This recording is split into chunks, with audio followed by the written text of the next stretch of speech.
Izin ibu-ibu semua, Assalamualaikum warahmatullahi wabarakatuh. Waalaikumsalam warahmatullahi wabarakatuh. Salam sejahtera untuk kita semua.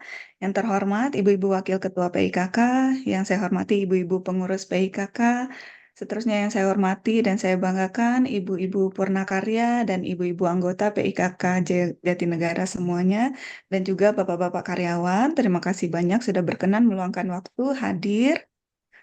Awalnya saya mau bilang yang terhormat Bapak Pembina, tapi kayaknya Bapak Pembinanya nggak ada. Katanya dikasih kerjaan sama Ibu Tiar, jadinya nggak datang Bapak Pembinanya. Jadi ya udah kita mulai aja. Saya ingin sharing tentang situasi saya yang sedang menjadi pegawai tugas belajar disekolahkan oleh PLN. Mudah-mudahan ada manfaatnya dan ada pesan juga sama dari Pak Ruli untuk menyemangati teman-teman. Mudah-mudahan apa yang saya sharing bisa menambah semangat teman-teman, karena saya sendiri eh, adalah seorang perempuan dan sudah 35 tahun, jadi sudah 14 tahun meninggalkan dunia pendidikan. Tapi kalau saya bisa, teman-teman juga insya Allah pasti bisa. Izin saya screen share.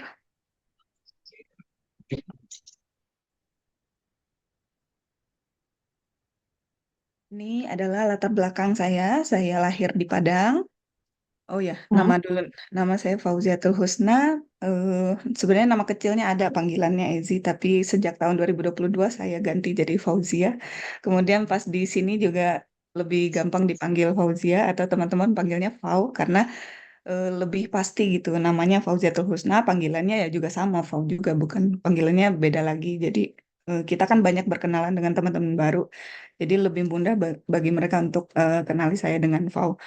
Kemudian saya lahir di Padang tahun 88 dan saya tadinya bertugas di PLN Pusat Manajemen Proyek. Barangkali ada yang tahu, status saya menikah dengan satu anak perempuan usia 11 tahun, hampir 12 sekarang. Kemudian background saya adalah teknik lingkungan di ITB, masuk tahun 2005. Kemudian sekarang saya sedang menempuh Master of Environment dan Sustainability, insya Allah sampai tahun 2025. Mohon doa dari ibu-ibu, bapak-bapak sekalian supaya lancar. Kemudian, bentar, sharing session saya akan saya bagi menjadi 3 bagian, yaitu latar belakang, kemudian bagaimana kuliah di Monash, dan bagaimana kehidupan di Melbourne. Nanti kalau ada pertanyaan, silakan langsung diketik di chat, atau silakan juga open cam, silakan dipotong pada saat saya menyampaikan, supaya apa yang saya sampaikan itu benar-benar tepat sesuai apa yang teman-teman harapkan. Jadi kenapa saya bikin posternya 3 orang ini? Karena selain saya nggak pede kalau sendirian, ini juga pengen menunjukkan bahwa dulu Pak Ruli juga kuliah di Belanda, di kota kecil namanya Enschede. Kemudian ini ibu yang baju merah di tengah ini juga sedang sekolah sekarang di SD di Melbourne. Kemudian ini saya juga sekolah. Jadi ini kami tiga-tiganya sekolah di luar negeri. Kemudian screen share saya tampak kan ya Bu Rita? Tampak, Bu. Oh iya. Kemudian ini latar belakang saya. Em, Apa yang saya jalankan sekarang tidak lepas dari peran orang tua. Jadi dulu saya sekolah di Padang sampai saya SMA. Saya menjalani hari-hari biasa, yaitu SD, pagi-pagi sekolah, siang-siang TPA atau ngaji ya. Itu begitu dari Senin sampai Sabtu, tapi hari Minggu yang uniknya adalah dulu tahun 96, tahun 97, ibu saya udah mewajibkan saya untuk les bahasa Inggris, yang mana waktu itu belum umum. Jadi ibu saya itu, bapak dan ibu saya itu dua-duanya adalah guru, kemudian mereka punya cita-cita untuk menyeberangkan semua anaknya ke Pulau Jawa, karena mereka paham bahwa lapangan pekerjaan di Sumatera tidak banyak, paling cuma ada di Riau atau di Medan, tapi kalau untuk kami yang di Padang, di Bengkulu, di Jambi itu susah sekali mencari pekerjaan. Jadi cita-cita ibu saya adalah membekali kami dengan pendidikan dan juga diseberangkan semuanya ke Jawa. Dan alhamdulillah saya dan adik-adik semuanya kuliah di Jakarta dan di Bandung. Ini waktu saya di Bandung ini saya bercita-cita untuk menjadi dosen. Jadi dari dulu saya suka menulis nama saya itu panjang-panjang kayak Profesor Fauziatul Husna gitu. Baru sekarang saya sadar bahwa kuliah ternyata susah dan saya nggak sanggup buat S3 rasanya. Tapi dari dulu saya udah berkeinginan untuk S2 di luar negeri. Sehingga pada saat saya lulus kuliah, saya ambil tes bahasa Inggris yang diakui internasional, namanya IELTS. Ada tes bahasa Inggris lain juga yang diakui internasional itu TOEFL IBT kalau nggak salah namanya. IELTS terdiri dari writing, speaking, reading, and listening. Zaman dulu otak masih encer, kita masih muda, belajarnya cukup beli buku bajakan harga 50.000, kita bahas satu buku itu, terus langsung tes prediksi, langsung tes, waktu dulu 2 juta harganya, langsung dapat nilai 7 zaman dulu. Kemudian saya melamar ke Eropa. Eropa sama juga dengan Pak Ruli, saya melamar ke Belanda dan diterima di Groningen dan Wageningen namanya. Di Wageningen itu peringkatnya lebih tinggi, tapi yang saya paling suka ini Groningen ini. Saya udah membayang-bayangkan akan pindah ke sana, tinggal di sana segala macam. Tapi saya nggak jadi berangkat karena tidak dapat beasiswa. Jadi apa? Pada saat itu saya mengalami broken heart gitu karena saya melamar beasiswa, tapi beasiswanya cuma satu. Saya baru tahu waktu itu kalau kita melamar beasiswa itu mungkin bisa 5, 7, 10 gitu. Tapi waktu itu saya cuma mengharapkan pada satu beasiswa ini yang namanya EIT scholarship ini, dan saya tunggu ternyata saya nggak lulus. Akhirnya saya banting setir untuk melamar kerja aja karena saya tahu bahwa orang tua saya nggak bisa menyekolahkan saya S2 di luar negeri. Habis itu saya langsung bekerja di PLN dan di proyek bermula dengan Bapak Ruli, dan baru saja saya lulus OPT, saya langsung dilamar sama Pak Ruli ini. Ini adalah dulu pernikahan kita tahun 2011. Dan kemudian setelah kita menikah, Pak Ruli ditawari oleh PLN untuk mengikuti seleksi beasiswa. Pada zaman dahulu syaratnya susah, yaitu harus 2 kali SPO. Jadi perlu diketahui bahwa kalau Pak Ruli memang orangnya pintar, tapi kalau saya rata-rata. Jadi saya tuh nilainya paling potensial gitu. Sekali-sekali optimal, tapi nggak pernah SPO. Tapi kalau Pak Ruli itu dulu dia mendapatkan 2 kali SPO sehingga ia boleh mengikuti seleksi kuliah. Akhirnya dia kuliahlah ini ke Belanda. Tapi saya nggak bisa ikut, saya nggak bisa cuti di luar tanggungan karena masa kerja saya masih di bawah 5 tahun. Sehingga waktu itu saya cuma visit kurang lebih 1 bulan karena saya gabungkan 2 cuti sekaligus waktu dulu. Cutinya 12 hari ditambah 12 hari diambil di perbatasan cuti. Kemudian saya berangkat ini tahun 2015. Kalau kita ada Madura, di sini ada Madurodam namanya di Amsterdam. Ini saya bawa anak. Kemudian itu tahun 2015. Kemudian selesainya Pak Ruli sekolah, tahun 2017 saya mulai lagi daftar lagi. Kali ini saya daftar beasiswa ke Amerika. Dan sampai di 6 besar, tapi endingnya tetap tidak lulus. Kemudian pada tahun 2000, karena saya nggak lulus kuliah, tiba-tiba saya anak saya kan udah umur 5 tahun lebih, jadi saya putuskan untuk punya anak yang kedua. Ternyata saya dapat berita yang sangat mengagetkan bahwa ternyata saya sulit untuk punya anak karena ternyata saluran tuba falopi saya itu tersumbat dua-duanya. Jadi apa saya ternyata tidak semudah itu untuk punya anak ya. Kalau mau punya anak harus pakai cara lain ya, apa bayi tabung atau segala macam. Jadinya saya memutuskan untuk oke lah kalau gitu nggak fokus punya anak dulu, fokus lagi kuliah, apa ke kuliah lagi. Akhirnya saya ambil nih tes IELTS lagi, tapi kan tes IELTS yang dulu sudah expired. Jadi sekarang saya ambil tes baru, tapi sebelum tes saya sekarang udah nggak pede lagi karena selama di PLN kita jarang sekali pakai bahasa Inggris. Kecuali waktu bikin proyek PLTU itu kita masih ngobrol sama kontraktor China, sebagian kontraktor Jepang, tapi kalau selain itu kita hampir nggak pernah latihan bahasa Inggris, jadi saya nggak pede. Akhirnya saya les dulu di IALF selama kurang lebih 2 bulan. Ini adalah bukti bahwa saya les. Ini tahun 2019 sampai tahun 2020. Saya les bahasa Inggris dan bertemu dengan teman-teman yang juga punya visi dan misi yang sama, yaitu pengen kuliah ke luar negeri. Nah, tapi pada saat saya les ini, saya udah menimbang-nimbang, saya dapat beasiswa dari mana gitu kan. Karena saya tuh kebanyakan tuh gagal di interview, karena saya public speaking saya nggak begitu bagus. Jadinya saya pikir, gini gimana caranya, sampai saya kayaknya kayaknya saya harus pinjam uang ke bank deh kan karena saking maunya kuliah. Jadi saya udah hitung-hitung kayaknya harus pinjam uang 400 juta kayaknya ke bank gitu. Tapi kalau saya pinjam uang berarti kan saya cuti di luar tanggungan. Berarti kan saya nggak punya gaji. Kemudian Pak Ruli lah yang akan membayar itu cicilan banknya yang mana nanti kan bunganya 100% ya. Jadi kita pinjam 400 nanti bayarnya mungkin 800 kan. Terus kata Pak Ruli kan dari mana duitnya kata Pak Ruli kan. Terus kata Pak Ruli beasiswa sana terus saya mikir itu, aduh, saya udah mental block duluan. Saya nggak akan dapat beasiswa lah. Saya itu rata-rata, saya itu potensial dan saya juga nggak se-wow itu gitu. Jadi saya pikir ini gimana caranya. Tapi pada saat ini nih anak saya juga umur 8 tahun kan. Kalau mau ditinggal juga gimana ya, 8 tahun tuh masih lucu-lucunya gitu. Terus ya pokoknya nggak jelas gitulah. Tapi tetap keinginan itu ada dan buktinya saya udah ambil les ini. Les ini bayarnya 5 juta untuk 2 bulan. Kemudian tiba-tiba Jakarta lockdown, kita COVID. Habis itu pada saat COVID ini ternyata banyak teman-teman kuliah saya yang mereka ambil kuliah online, yang kuliahnya di Amerika lah, kuliahnya di Eropa lah. Jadi mereka kuliahnya dari Indo. Jadi mereka berangkatnya tinggal buat wisuda doang. Jadi waktu COVID-nya itu dimanfaatkan untuk wisuda. Jadi selesai COVID dia dapat ini. Tapi lagi-lagi kan dari mana duitnya gitu kan. Walaupun kita kuliahnya nggak berangkat, nggak pakai memperhitungkan living cost di sana, tapi kan kita tetap bayar uang semesteran kan.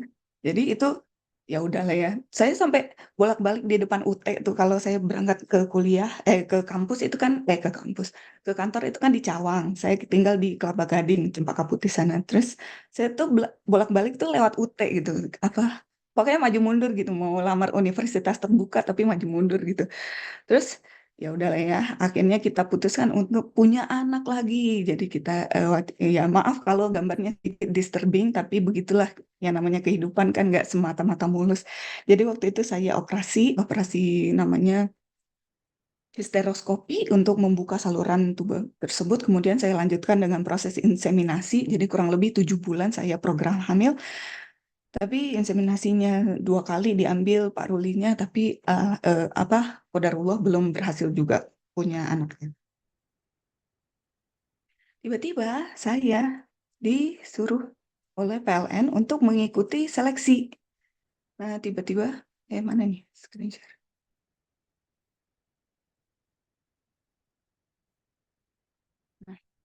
Tiba-tiba PLN mengadakan program transisi energi dan PLN itu membuka keran untuk pegawainya. Sampai sekarang itu di grup itu ada 240 orang pegawai yang sedang berada di seantero dunia ini.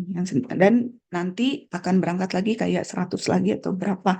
Jadi PLN tiba-tiba buka kerannya dan dari 400 orang pegawai di kantor saya 100 orang disuruh seleksi. Dari 100 orang yang disuruh seleksi, yang lolos bahasa Inggris cuma 13 orang. Nah, pada saat itu GM saya juga kecewa gitu, kayak, kok kalian cuma segitu sih, dari 100 tuh cuma 13 gitu. Padahal ini saya harus disclaimer ya, bahasa Inggris saya juga nggak bagus-bagus amat, tapi kalau untuk tertulis gitu, bisalah saya hafal caranya gitu. Tapi kalau untuk ngobrol, itu saya masih gagap, lambat, dan teman-teman saya di kelas tuh masih nungguin. Kadang saya lupa vocabulary kayak kemarin saya lupa prioritize. Mau ngomong prioritize tuh teman-teman nunggu dulu. Ini si Paul mau ngomong apa gitu tapi harus lama. Tapi ya dijalani aja lah. Kemudian ini tahun 2022 kan. Terus saya tuh maju mundur kondisinya kan saya punya anak. Terus kondisinya juga saya nggak merasa nggak cerdas-cerdas amat gitu. Tapi selama ini saya tuh udah sering mengompor-ngompori, memprovokasi teman-teman saya itu untuk pergi kuliah, terutama mereka yang masih lajang-lajang. Jadi saya kuliah dong. Terus dulu tuh Pak Ruli tuh kuliah, dia apa uangnya kirim ke Indo, kebeli rumah, kebangun rumah, kayak gitu-gitu. Zaman dulu ya. Ternyata pas zaman saya kuliah nggak ada yang kekirim ke Indonesia, saya habisin semuanya. Terus jadi saya punya grup WhatsApp ini namanya Sri Mulat ini isinya berempat. Ini namanya Egi, Mega, Sakina, dan Fauzia ini. Ini yang lain nih muda-muda kan. Terus saya dari dulu saya kompor-komporan dan sama Mega nih saya barengan les bahasa Inggris kan. Terus ketika ditawarin oleh PLN ini saya ciut. saya ciut terus ya udah kalian aja deh aku nggak gitu terus kata mereka kak jangan gitu dong kak katanya lu kan challenge kita harusnya kita juga challenge lu dong tunjukin dong kalau lu bisa gitu kan ayolah kak pokoknya disemangatin terus sama mereka tuh akhirnya saya tanya lagi ke Pak Ruli kan Pak lagi Pi gimana nih udah gas katanya gitu terus nanti Laras gimana bawa angkut katanya gitu karena memang tanggung jawab pemeliharaan anak kan lebih banyak di ibunya kan kalau Pak Ruli alhamdulillah sekarang nggak terlalu banyak dinasnya keluar kota. Tapi kalau kemarin-kemarin kan Pak Ruli bisa tiap minggu dinas keluar kota dan jadinya nanti kan anak saya jadi nggak terurus gitu. Akhirnya ini kami yang berempat ini dong. Ini Egi di Canberra, Mega di Queensland, Sakina di Singapura, saya di Melbourne. Akhirnya karena kita berteman dengan orang-orang ambis, kita ikut menjadi ambis. Akhirnya berangkatlah kami berempat itu. Terus kita disuruh sama PLN untuk bikin visi misi ya. Terus terbatas dalam 2 halaman. Isinya adalah alasan memilih program studi, kemudian apa motivasi melanjutkan studi. Ini nanti kalau ada teman-teman yang mau bisa minta ke saya juga bagi punya teman saya yang lain. Kemudian topik penelitian apa, kemudian apa keterkaitannya terhadap visi perusahaan yaitu value creation dan transisi energi. Kemudian setelah ini wawancaranya adalah seleksinya adalah wawancara dengan FVP. Nah, pada saat wawancara dengan FVP kita diharuskan mempresentasikan ini dan bertanya jawab. Kemudian setelah itu kalau kita udah lulus wawancara FVP, kita pindah ke wawancara direktur. Tapi pas wawancara direktur itu lebih ke pembekalan. Jadi direkturnya udah ya aja gitu. Tapi kalau wawancara FVP itu 3 orang FVP mewawancarai 6 orang calon. Dan dari 6 orang calon ini 5 lolos. Kemudian eh, tapi saya masih merasa ragu-ragu gitu. Setelah saya selesai wawancara pun saya masih ragu-ragu. Ya Allah, pertanyaannya tuh teknis banget kayak apa ya? Aduh saya udah lupa pokoknya tentang PLTU gitu. Atau menurut kamu apa solusi untuk mengatasi masalah finance di PLN dalam menghadapi transisi renewable energy? Nggak tahu. Jadi ya udah kayak solusinya Pak, portofolio kita harus kita buat bagus Pak, supaya nanti investor datang gitu. Jadi kalau portofolio kita bagus, nanti adalah investor yang mau berinvestasi di kita. Paling ngomong kayak gitu, tapi ngomongnya dalam bahasa Inggris. Tapi setelah wawancara tuh kayak, kok gitu sih? Jadi ada 6 pertanyaan per orang tuh dapat 6 pertanyaan. Terus paper apa aja yang udah kamu baca atau paper apa aja yang udah kamu tulis gitu. Tapi saya nggak yakin bahwa saya bakalan lulus sehingga saya siapkan cadangan. Saya siapkan cadangan yaitu saya daftar ke beasiswa Australia Awards Indonesia atau AAS yang tidak ada batasan umur. Di AAS ini kita bisa melamar sampai umur 40 atau berapa dan saya ikutin sampai terakhir tapi qadarullah lagi-lagi nggak lulus. Kemudian saya juga inilah yang saya isi waktu mempersiapkan dokumen-dokumen untuk nama AS. Jadi saya ceritakan program studi saya apa, terus kerja saya di mana, dan nanti apa manfaat saya kalau saya bersekolah di sini, apa manfaat terhadap diri sendiri dan manfaat terhadap perusahaan.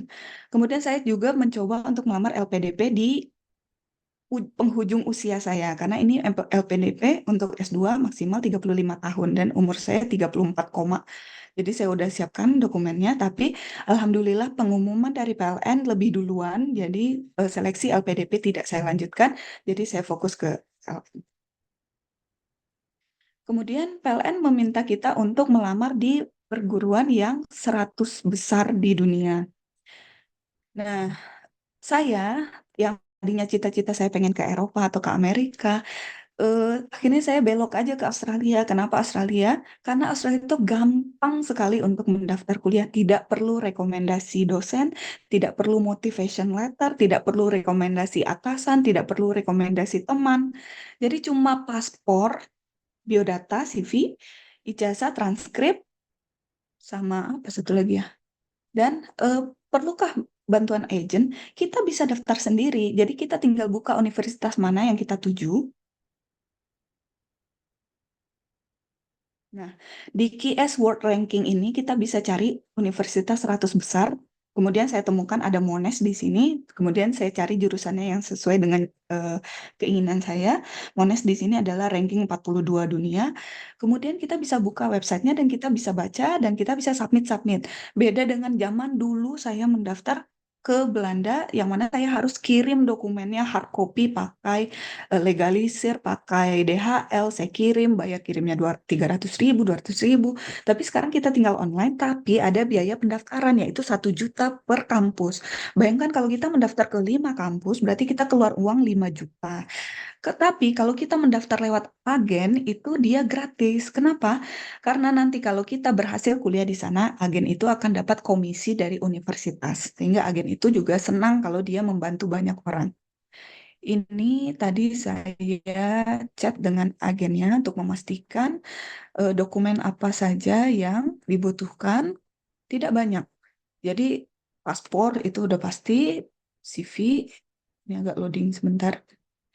Ini kita bisa lihat universitas nomor 1 di dunia itu adalah MIT, nomor 2 Cambridge, nomor 3 Oxford, nomor 4 Harvard, Stanford, ICL, Zurich, dan yang paling bagus di Asia itu Singapura.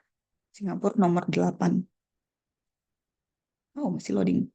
Saya baca aja di WA.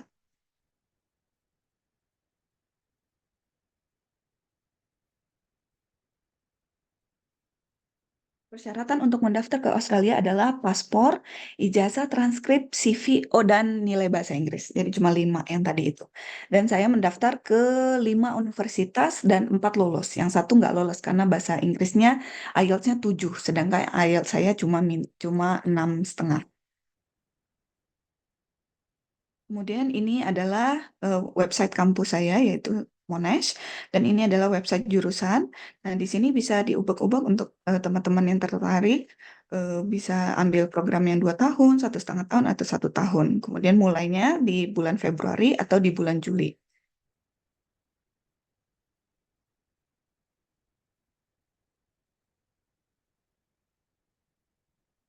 Kemudian ini ada fakultas-fakultasnya. Bisa dilihat ada engineering dan walaupun saya keterima di Queensland, keterima juga di Canberra, tapi jurusannya kadang saya kurang seret, yaitu sebagian ada yang engineering dan saya merasa saya udah nggak kuat lagi belajar engineering, atau sebagian ada yang durasinya 1,5 tahun. Sedangkan saya pengen 2 tahun aja deh biar agak lama. Kemudian ini kita ambil silabusnya, terus kita ambil apa keterangannya untuk mempelajari. Jurusan saya adalah Environment dan Sustainability. Kampusnya ada di Clayton. Nah, Monash ini ada 4 kampus di Australia dan Monash juga punya kampus di Indonesia yaitu di Tangerang, di BSD kalau nggak salah. Kemudian ada kampus di Malaysia dan ada kampus di Cina juga. Kemudian ini bayarnya adalah 500 nih, 500 juta 1 tahun. Jadi kalau 2 tahun berarti bayarnya 1 miliar. Uang uang biaya hidup, living cost juga 500 juta 1 tahun. Kalau 2 tahun berarti 1 miliar. Berarti 1 miliar tambah 1 miliar, 2 miliar yang dibiayai oleh PLN. Kemudian setelah saya mendaftar dengan bantuan agen tadi, nanti teman-teman kalau ada yang mau kontak agennya bisa lewat saya dan kita tidak bayar ke agen tersebut. Kemudian saya akhirnya dapat offer dari beberapa universitas dan saya ambil Monash karena saya merasa jurusannya paling cocok dengan saya yaitu Environment dan Sustainability. Kemudian setelah dapat offer dari Monash, saya lanjutkan wawancara tadi. Akhirnya saya, alhamdulillah wawancaranya lewat Zoom, jadi tidak segrogi kalau kita tatap muka langsung dengan EVP, nanti merasa terintimidasi itu. Akhirnya, alhamdulillah wawancaranya lewat Zoom dan beramai-ramai dengan 6 orang peserta. Kemudian akhirnya diumumkanlah bahwa Fauzia lulus. Ini adalah sponsorship letter-nya. Dapat dilihat di sini bahwa biaya hidup yang ditanggung adalah 39 juta per month. Ini sama dengan 39.000 Australia, karena $1 Australia sama dengan 10.000 rupiah. Untuk teman-teman yang di Singapura dan Australia itu uang sakunya 39.000, 39 juta. Tapi untuk teman-teman yang di Eropa, Inggris, itu uang sakunya 52 juta rupiah. Kemudian akhirnya saya diberi SK, ini kita tanda tangan SK dan kontrak kerjasama tentang apa-apa aja yang harus kita patuhi selama kita kuliah di sini. Dan ini adalah saya satu rombongan. Ini cuma kecil rombongannya, mungkin sekitar berapa, nggak sampai 15 orang. Tapi totalnya yang ada di grup WhatsApp itu sekarang sudah 240 orang. Setelah saya dapat beasiswa, saya gercep untuk mengurus visa karena pengumuman beasiswa itu bulan Mei, sedangkan Juli saya udah kuliah. Jadi Mei, Juni, Juli. Ini adalah syarat-syarat yang dipersiapkan untuk kita apa mendapatkan visa. Jadi akte, buku nikah, foto, AK, KTP itu standar semuanya, paspor, kemudian transkrip dan riwayat kita berperjalanan. Nah, tibalah kita di Monash. Saya istirahat dulu. Silakan ibu-ibu nonton video ini. Tapi suaranya kedengeran nggak, Bu Rita?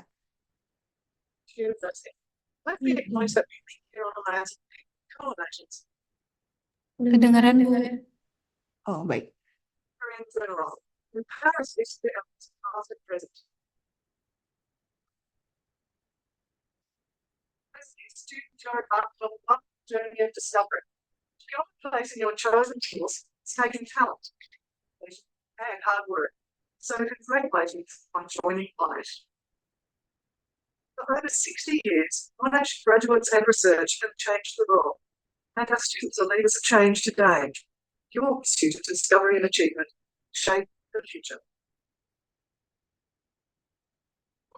Monash University is a relatively young institution, established in 1958 and named one of our most celebrated Melbourneians, Sir John Monash.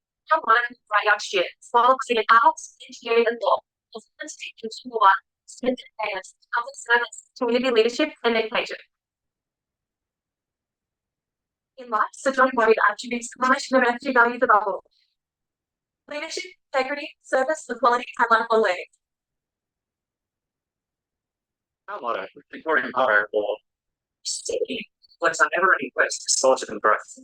We have five, with a restless ambition that pushes us to do better, cities and marks.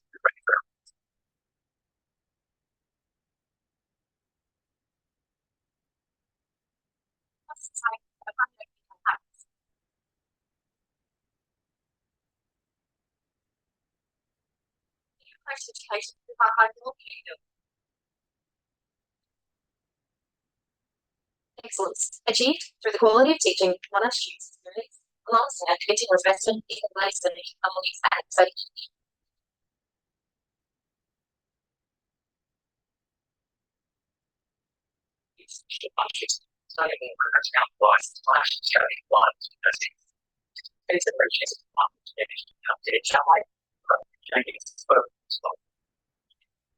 Monash students have a world of fingertips, but they don't become only studying at the time while working actually too. Registrations are their theories, real world problems, and success. It's related technology and research is about. And lastly, Monash is inclusive. We celebrate diversity. It infuses our learning with rich strength, connection, and belonging. Sharing our different stories, perspectives, and experiences helps us better understand our shared humanity and better prepares our purpose and reality of a fast-paced, interconnected world. There is so much about accelerating joy. By encouraging you to become involved in all aspects of orientation, prepare yourself for your studies, your writing, your knowledge.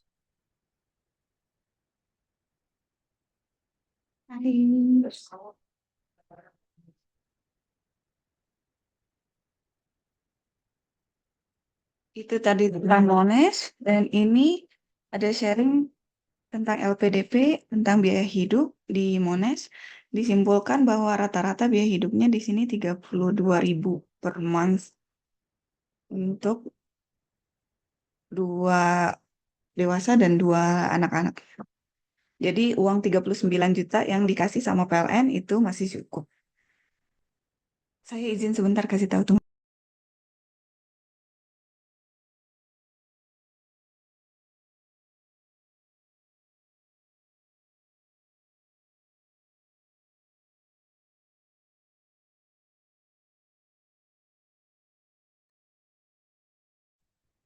Kemudian, jadi yang dikasih sama PLN itu masih cukup, alhamdulillah, dan lebih tinggi daripada LPDP dan lebih tinggi daripada AAS yang tadi. Kemudian, Kita sekarang sudah sampai di Monash. Tadi teman-teman udah lihat gimana suasana di kampus Monash. Lebih banyak mahasiswa internasional daripada mahasiswa nasional. Kemudian ini adalah websitenya. Belajarnya sangat mandiri. Yang penting kita tiap hari buka laptop dan buka website ini. Kemudian bisa dilihat ini jadwal perkuliahan saya. Berikutnya adalah di tanggal 26 Februari. Jadi saya ada libur 10 hari. Nanti kelasnya 4 jam on campus. Kemudian di sini juga ada library, jadi library-nya sekarang serba online, jadi kita nggak baca buku, tapi bacanya paper, jurnal dalam bentuk soft copy. Kemudian ini adalah salah satu contoh mata kuliah yang barusan saya ambil. Jadi kemarin saya sedang mengambil satu unit di semester pendek. Ini adalah modul-modulnya. Jadi semester pendek terdiri dari 6 minggu, sehingga ada 6 modul. Sedangkan kalau semester normal itu terdiri dari 12 minggu, jadi biasanya ada 12 modul juga. Ini pelajarannya ada net zero, ada water sensitivity, ada transforming cities. Kemudian di kuliah saya ini tidak ada exam, jadi tidak ada ujian. Yang ada cuma assignment. Jadi kita itu di sepanjang semester itu disuruh untuk mengerjakan entah 3 atau 4 assignment. Jadi kalau kita ambil 4 mata kuliah berarti 4 kali 4 berarti ada 16 assignment yang kita kerjakan dalam waktu 12 minggu itu. Makanya kalau pas sedang kuliah itu kayak nggak bisa diganggu karena pas weekend itu kita selalu mengerjakan assignment dan assignment. Karena satu assignment ini rasanya kayak mengerjakan apa ya skripsi gitu loh. Jadi kita sebelum membuat tulisan kita harus riset dulu, kita harus baca dulu yang banyak dan ya sangat memeras otak. Nah, ini contohnya yang pertama assessment-nya adalah studi kasus. Studi kasus nilainya 30%. Kemudian presentasi dan membuat desain itu nilainya 40%. Kemudian nih online learning portfolio itu seperti membuat resume. Membuat resume itu nilainya 20%. Resume dari 6 modul yang tadi. Kemudian ini reflection. Reflection adalah kita menilai bagaimana kita growing, insight apa yang kita dapat, itu nilainya adalah 10%. Jadi empat buah assignment inilah yang kita kerjakan di sepanjang semester. Ibu-ibu kalau ada pertanyaan silakan tulis di kolom chat. Kemudian ini contohnya adalah case study, panjangnya adalah 3.000 kata. Jadi 3.000 kata itu sekitar berapa ya? Mungkin 8 halaman mungkin ya, dengan referensinya. Kemudian kita dikasih tahu bagaimana caranya dan apa yang akan dilakukan, kemudian bagaimana fokus, dan karena ini semester pendek, jadi kita dikasih daftar studi kasus. Tapi kalau biasanya kita semester biasa, itu nggak dikasih daftarnya, jadi kita disuruh mikir sendiri, cari studi kasus sendiri yang akan kita bahas. Tapi karena ini semester pendek, mereka sediakan. Kemudian dari 3.000 kata tadi terdiri dari pertama summary-nya 300 kata, kemudian deskripsi kasusnya 1.000 kata, kemudian teorinya, landasan teori 1.000 kata, kemudian baru creative exploration ini kita kolaborasi dengan AI. Jadi di setiap kita ada tugas itu, ada petunjuknya apakah di tugas ini boleh pakai AI atau boleh sebagian atau tidak boleh sama sekali. Jadi Monash itu dia tidak menutup diri dari teknologi, bahwa sekarang itu memang AI sudah ada dan gimana caranya kita bisa berkolaborasi dengan AI. Jangan sampai kita kayak oh iya nggak mau tahu, pokoknya nggak boleh gitu. Padahal sedangkan orang lain di luar sana bisa menggunakan AI untuk mempermudah kehidupan mereka. Nah, ini kita dikasih tahu jurnal mana yang perlu kita baca. Kemudian dikasih. Nah, ini ada keterangannya di sini. Generative AI can be used. Berarti kita boleh pakai apa aja? Boleh pakai Bard, boleh pakai ChatGPT, boleh pakai Bing Copilot, segala macam AI kita boleh. Terus ini design experience. Nah, saya pilih studi kasusnya ini, totally renewable Yakandanda. Saya merasa ini menarik dari 11 opsi yang ditawarkan, saya merasa ini menarik. Ini adalah cerita di mana sebuah desa atau kota kecil yang dihuni oleh 1.000 orang, dia sering mengalami kebakaran hutan, seperti yang ibu-ibu ketahui bahwa Australia itu kan sering sekali bushfires, kebakaran hutan karena dia kan kering gitu.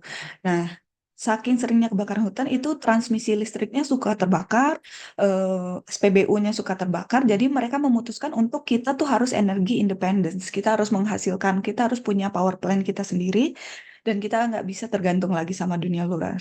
Dan tahun 2014 mereka memutuskan untuk seperti itu, dan sekarang kemarin tahun 2022 mereka sudah mencapai 60% renewable energy, dan kebanyakan itu dengan solar panel di atas atapnya. Tapi selain itu mereka juga punya battery, community battery, jadi si solar listrik yang mereka hasilkan mereka simpan di baterai, kemudian mereka bikin virtual power plant yang bisa mensuplai untuk 200 gedung. Jadi karena saya merasa itu menarik, maka itu saya angkat. Nah, kemudian untuk mencari-cari jurnal, kita nggak harus datang ke library, tapi bisa cari online seperti ini. Misalkan kita cari keywordnya apa, nanti langsung keluar jurnalnya dan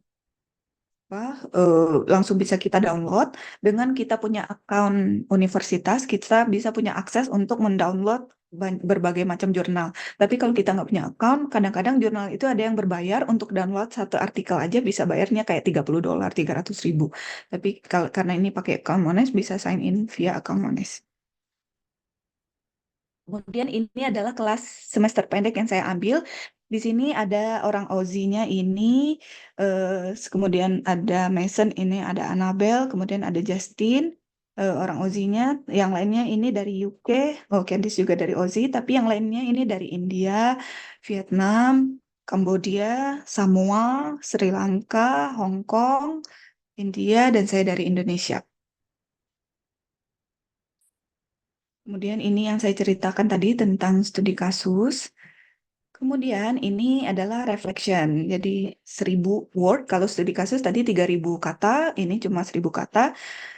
Perintahnya adalah coba bayangkan kamu sedang melamar pekerjaan sebagai sustainability strategist dan kamu refleksi tentang pengalaman kamu membuat desain experience kemarin, terus kamu ceritakan. Dari pengalaman saya kemarin, saya merasakan ada insight seperti ini, saya merasakan ada personal growth seperti ini. Kemudian juga perintah berikutnya adalah tulis surat pada dirimu sendiri, apa aja yang sudah kamu capai. Dan inilah dia yang saya kumpulkan kemarin, design experience reflection. Ini total word count-nya 1.000, kemudian ini saya coba bikin interview. Kemudian ini saya bikin surat untuk diri saya sendiri. Dear Future Fauzia, reflecting ini ya, right to remind you thoughtful insight achieve in understanding cities, segala macam. Pokoknya kamu harus berusaha untuk jadi resilient, berusaha tangguh, walaupun kamu berdiskusi dengan teman-temanmu itu mengalami kesulitan, alias orang lain tuh udah terbiasa, orang Aussie itu udah terbiasa, orang Barat udah terbiasa dengan analisis, critical thinking, tapi kalau kita terbiasanya memorize kan, jadi menghafal. Nah, itu pendekatan itu tuh sangat berbeda. Jadi ketika saya presentasi kemarin, mereka kagum karena saya hafal. Jadi 2 halaman saya hafal. Tapi buat mereka itu cuma sebagian itu 1 halaman, tapi mereka nggak hafal. Jadi mereka intip-intip gitu baca. Tapi untuk mencapai 1 halaman dan 2 halaman ini kan kita ada analisis, kita ada grup diskusi. Itu saya pasif karena saya nggak, kemampuan analisis saya kurang, kemampuan critical thinking saya kurang, dan sekalinya saya ngomong tuh orang bilang no, no.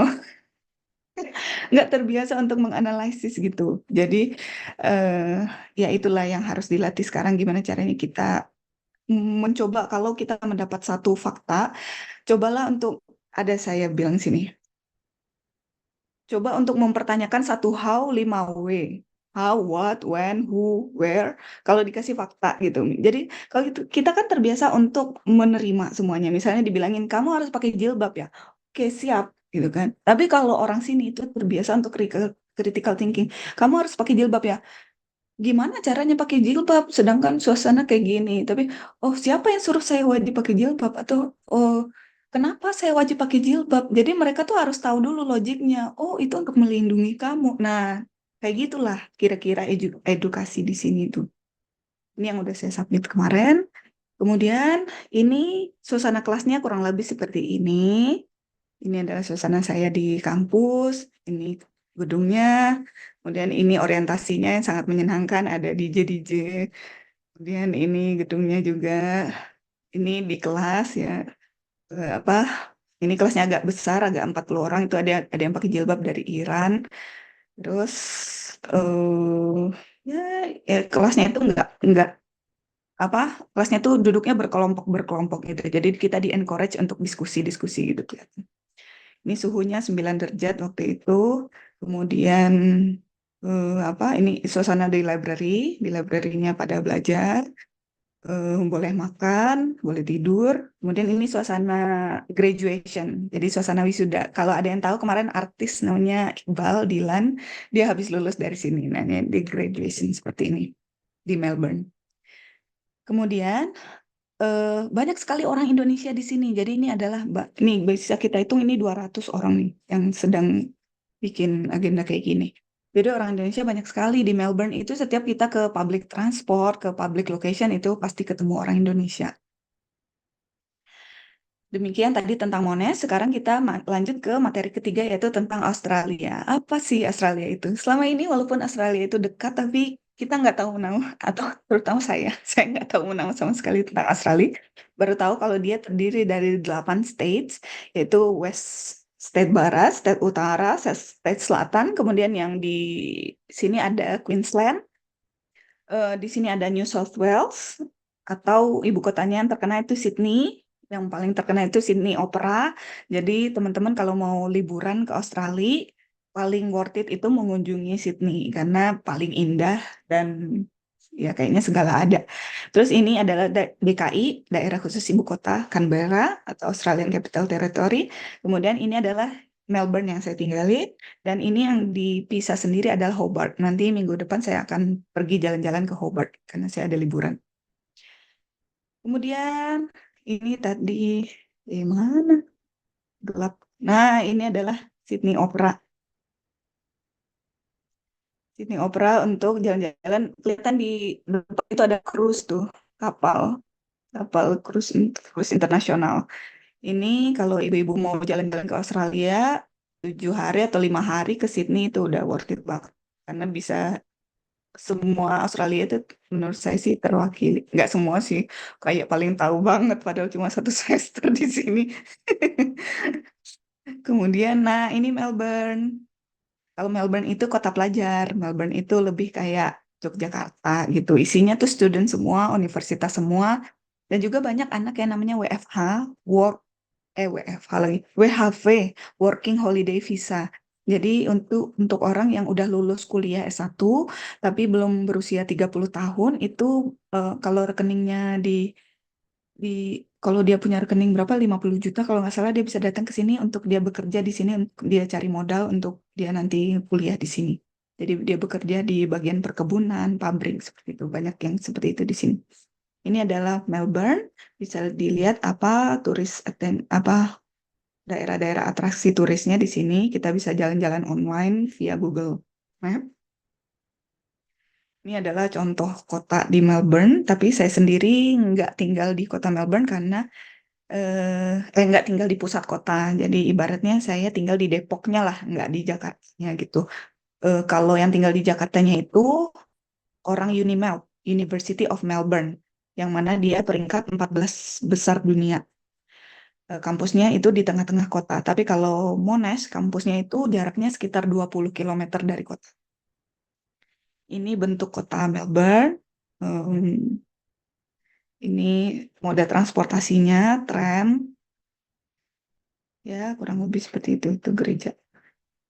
Kemudian kalau mau tahu tentang apa aja sih yang bisa dikunjungi di Melbourne, ya saking banyaknya yang bisa dikunjungi ini kayaknya nggak habis-habis, tapi kita tetap harus fokus kuliah karena Sabtu Minggu itu sering digunakan untuk membuat tugas. Tapi kuliahnya 12 minggu itu selesai. Setelah 12 minggu itu nanti libur. Liburnya bisa 2 bulan lebih. Ini bisa dilihat nanti di Instagramnya What's on Mel. Setelah itu, ini bayangan gimana dari pusat kota ke kampus Monash. Jadi kalau naik Kalau naik kendaraan umum itu 52 menit alias 1 jam kalau naik kereta. Jadi kita berjalan dari sini ke sini. Nah, saya tinggalnya di tengah-tengah sini di Melbourne East. Di sini kita bisa lihat kondisi negara maju karena eh, walau bagaimanapun pasti beda antara yang developing countries dengan developed countries. Teman saya yang orang Belanda, dia kaget ketika dia pergi ke Thailand, dia kaget di Thailand ternyata air kerannya nggak bisa diminum, guys. Nah, padahal ya buat saya ya air keran yang nggak bisa diminum gitu kan. Saya juga kaget waktu saya dulu mengunjungi Pak Ruli ke Belanda kan. Oh, di Belanda minumnya air keran, Pi. Iya, di Australia juga minumnya air keran. Dan mereka di sini itu sangat hemat sumber daya. Jadi mereka tuh nggak bisa, kan mereka pakai air minum untuk memflush toilet juga pakai air yang bisa diminum kan. Jadi air yang bisa diminum itu nggak bisa dipakai untuk cuci mobil atau siram-siram tanaman, itu nggak bisa. Jadi kalau kita mau cuci mobil harus ke tempat cuci mobil. Kalau nggak nanti tetangganya akan marah, akan komplain kok kamu buang-buang air gitu. Atau kalau kita siram tanaman itu harus dari air penampungan atau air yang di recycle. Dan kita tulis pengumuman bahwa the water that we use come dari recycle water gitu. Jadi semuanya di sini sangat dihemat, dan kalau malam itu gelap karena mereka hemat lampu. Lampunya hanya yang dipakai. Kalau memang pakainya cuma di kamar, ya udah yang di kamar aja yang dipakai, yang dinyalain. Jadi di jalanan itu gelap. Tapi di sini tidak ada kriminal. Jadi kriminalnya adanya scam. Tapi kalau selain scam itu tidak ada kriminal. Jadi anak saya juga pergi ke sekolah itu jalan kaki dari hari ketiga dia datang ke sini, dia udah minta jalan kaki sendiri, udah nggak diantar lagi, dan insya Allah itu aman. Dan ketika dia nyebrang nyebrang jalan itu ada lampu merahnya, bisa dipencet, nanti mobil akan berhenti. Kemudian ketika dia nyebrang jalan juga ada petugas yang akan membantu anak-anak SD tersebut untuk menyeberang. Dan gimana dengan cuaca di sana? Di sini sekarang suhunya 18. Jadi rata-rata sepanjang tahun suhunya begini terus. Jadi kita tidak mengenal salju. Kalau winter paling rendah ya 5, tapi jarang. Rata-rata tuh selalu 10 gitu. Kalau pengen ke salju tuh harus naik gunung dulu. Kemudian summer memang pernah summer itu sampai 39, tapi paling cuma 5 hari. Kalau habis itu balik lagi rata-rata 18. Jadi nggak terlalu uh, berpakaiannya masih normal. Terus bagaimana dengan situasi Muslim di sini? Ada 4% Muslim, dan kalau saya lihat masjid di sini ada 106 masjid. Jadi insya Allah untuk mendapatkan makanan halal itu tidak terlalu susah. Terus di sini ada wisata halal trip di Melbourne. Jadi kita tinggal cari aja di Google di mana kita bisa makan. Kemudian ini orang Indonesia di sini nih suasana waktu ada pengajian. Jadi sebanyak ini ibu-ibunya, sebanyak ini juga anak-anaknya yang mereka bawa. Jadi di sini mah ke tidak akan kesepian karena orang Indonesia sangat banyak dan persatuannya juga lumayan. Nah, ini yang terakhir adalah saya menceritakan gimana anak saya pergi ke sekolah sendiri. Jadi saya tinggal di sini di Alma dan sekolahnya di sini. Jadi dia jalan kaki selama 8 menit, 550 meter. Dan pada saat dia menyeberang jalan itu ada lampu merah yang membuat mobil berhenti, yang bisa dipencet penyeberangannya. Kemudian dia akan dibantu oleh petugas juga. Dan bisa dilihat di sini bahwa setiap kelurahan itu banyak sekali area-area hijau, area-area terbuka. Jadi saya rasa inilah yang nanti yang akan saya kangenin, karena di Jakarta saya nggak ketemu yang kayak gini. Walaupun kita ada di kota besar, tapi area hijaunya sangat banyak. Ada hutan kota, ada lapangan, ada namanya macam-macam, ada reserve, ada park, ada range, macam-macam. Dan playground juga di sini sangat banyak. Jadi orang-orang tuh di-encourage untuk menghabiskan aktivitas outdoor. Nah, ini adalah suasana anak saya di persekolahan dia. Dia adalah satu-satunya orang yang pakai jilbab dari 260 siswa. Tapi di sini prinsipnya kamu bisa buka aurat sebebas apapun atau tutup aurat sebebas apapun. Jadi mereka tidak ikut campur. Walaupun kadang saya risih sendiri lihat yang buka aurat, yang buka, ya kadang celananya kependekan atau gurunya kadang pakai legging doang. Tapi anak saya tuh nggak pernah ditanyakan kayak nggak pernah diusik gitu. Kenapa kamu harus pakai jilbab gitu, atau kenapa kamu nggak makan babi gitu. Mereka nggak. mengusik. Selain itu juga ada orang Muslim lain, mungkin ada sekitar 10 orang, tapi yang berjilbab memang cuma anak saya aja. Dan yang saya merasa paling fundamental perbedaannya adalah kalau di developed country itu, mereka itu belajar dengan prinsip training their mind how to think. Jadi mereka itu melatih kemampuan analisis, melatih kemampuan critical thinking, tapi gimana caranya itu bisa muncul? Mereka latih dengan membaca sejak dini. Nah, ini jadi anak saya itu kurikulumnya adalah silent reading. Setiap hari dia ada silent reading selama 1 jam. Jadi dia bisa bangga cerita, aku udah tamatin buku yang 300 halaman gitu. Padahal di Jakarta, aduh susahnya. Sekarang juga kalau udah keluar rumah ya main HP lagi gitu. Tapi kalau di sekolahnya dia kayak gini.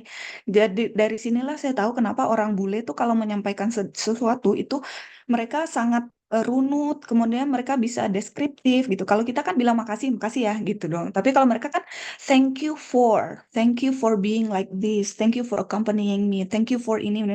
Mereka bisa menyampaikan sesuatu dengan ini. Ternyata karena mereka sudah dilatih untuk membaca buku dari kecil. Tapi ini bukan buku pelajaran ya. Anak saya pergi ke sekolah itu dia nggak bawa buku, dia cuma bawa bekal. Dan bekalnya di encourage untuk nggak boleh yang junk food. Jadi bekalnya tuh teman-temannya tuh banyaknya bekalnya salad. Jadi ketika anak saya dibawain bekal yang kayak pasta gitu, anak-anak lain tuh pada minta gitu. Tapi nah, haram kalau bawa bekal kayak yang coklat gitu, itu nggak boleh kayak gitu. Karena mereka di encourage untuk hidup sehat.